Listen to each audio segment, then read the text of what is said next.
When we talk about pizza restaurants in the US, there are 4 chains that seem to be leading the way. In 2019, Domino's had the largest market share with sales of more than $7 billion. It was followed by Pizza Hut with a total sales of $5.56 billion.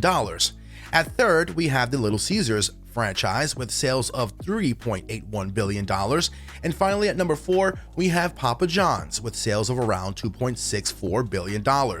While all these pizza giants have impressive history and incredible business models that have allowed them to make it to the top, Little Caesars stands out with its impressive marketing and affordable deals that have allowed it to thrive since its inception.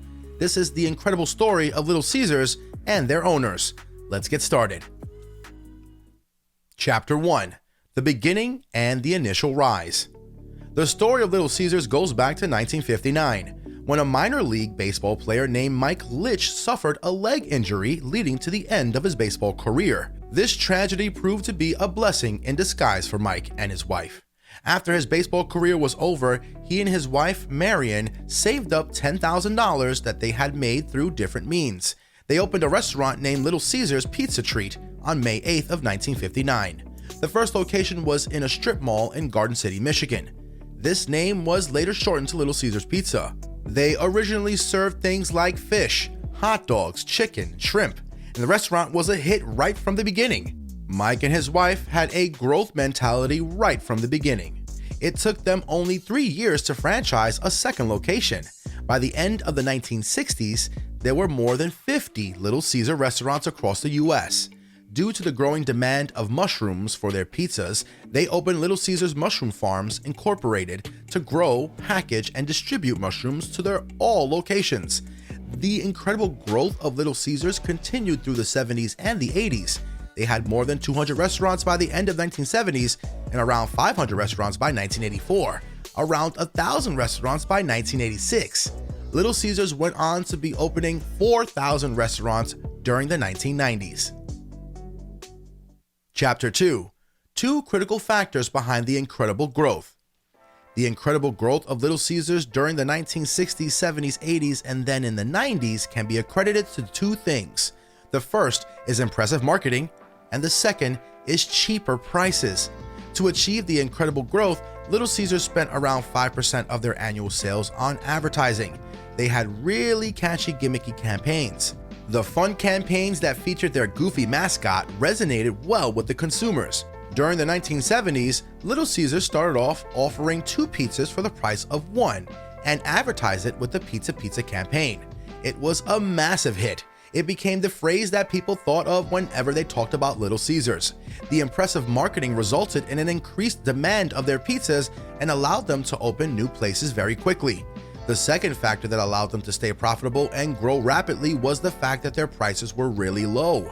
They were able to keep their prices low by minimizing their costs. Little Caesars was able to cut down a huge chunk of the cost by making their restaurants carry out only. The customers could not dine in the restaurants. They would just enter, grab their pizza, and enjoy it in their cars, nearby parks, or at their homes. This meant that Little Caesars did not have to worry about things like having large dine-in locations, appropriate seating, waiters, cleaners, and washing dishes. They were able to replicate these savings into their pricing and were able to offer 2 pizzas in the price of 1. Even today, the prices of Little Caesars are really low compared to other pizza chains out there, and this is one of the reasons why people still prefer Little Caesars over other pizza restaurants. Little Caesars has also been able to save considerable costs by never offering delivery. The customers have to pick up the pizzas themselves.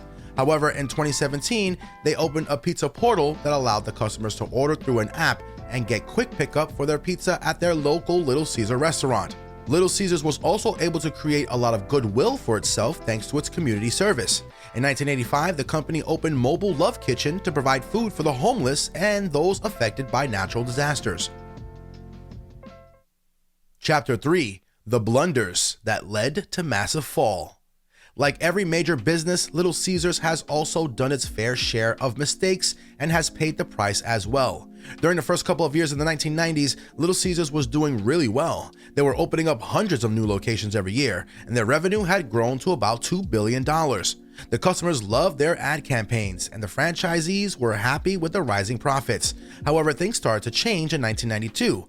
From 1992 to 2000, their total sales dropped every year. While increased competition from Papa John's was one of the major reasons behind this decline, there were a couple of mistakes from Little Caesars that actually led to this decline. The first mistake was that they reduced their advertising budget from $53 million in 1996 to only $3 million in 2001. This overtime reduction of the advertising budget, along with the fact that they have changed their advertising agency, resulted in less demand for their pizzas. Other pizza chains were doing way better in terms of marketing, and they were able to grab the attention of the consumers. Little Caesar new advertising agencies was not able to carry along the same goofy style of advertisement that had made the company popular. They adopted a more serious, product-focused model of advertising that was good, but just not what the Little Caesars customers were accustomed to. The second mistake that the company made was not paying attention to the franchisees. Any successful restaurant chain relies on the franchisees who actually manage the restaurants and are pretty much the face of the company. If the franchisees are not happy, the restaurant is doomed. The Little Caesars franchises were really unhappy with lack of marketing, inconsistent product offerings. In the year 2000, 250 Little Caesars franchisees filed a class action lawsuit. They claimed that the company was forcing them to use low-quality ingredients that were far too expensive. They also claimed that they were being forced to pay 4% of their sales towards national ad campaigns that, according to them, were just not effective. To be honest, the franchisees had valid points, and anyone looking at Little Caesars from the outside could easily see these problems. Little Caesars was able to resolve the issue through a settlement amount of $350 billion. This was a wake-up call for the pizza giant. Chapter 4: Learning from the mistakes and rising again. In the early 2000s, Little Caesars started getting their act together. They hired a new advertising agency, started spending more on their advertisements, and introduced new products. In 2003, they started their $5 one-topping large pizza that was a huge hit. By 2011, their advertisement budget had risen to $24 million. They also brought back their old Pizza Pizza slogan that had made them famous across the US. Other than that, resolving issues with franchisees and once again winning their trust has really helped the company get back to its feet. Today, Little Caesars has more than 4,000 restaurants, impressive revenue of $3.8 billion as per 2019 figures, and it is the third biggest pizza chain in the US. A really interesting and little known fact about Little Caesars is that they have the initials of their name written on the hem of their mascot in the logo. The L and C make a really good design and also stand for the first two letters of the company's name.